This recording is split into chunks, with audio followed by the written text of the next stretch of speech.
ప్రపంచంలోనే భారత్ను ఒక శక్తివంతమైన దేశంగా ప్రధాని మోదీ తీర్చిదిద్దారని తెలంగాణ బీజేపీ అధ్యక్షుడు రామచంద్రరావు అన్నారు.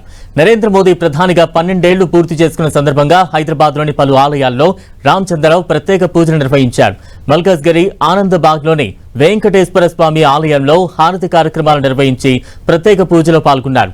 సబ్కా సాత్ సబ్కా వికాస్ అనే నినాదంతో దేశాన్ని ప్రగతి పదం వైపు నడిపిస్తున్నారని రామచంద్రరావు తెలిపారు.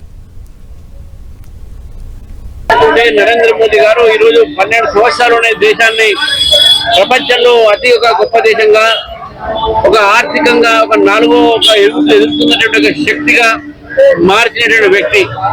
మరి ఆర్థికంగా వికసించినటువంటి భారతాన్ని వికసిత భారత్ గా ఈ రోజు వారు నిర్మాణం చేసేటటువంటి కళ ఏది ఉందో దాని అందరం కూడా మనము వారిని ఈ రోజు ఆశీర్వదించాల్సిన, దేవుడు ఆశీర్వదించాల్సిన అవసరం ఉన్నది, ప్రజలు ఆశీర్వదించాల్సిన అవసరం ఉన్నది.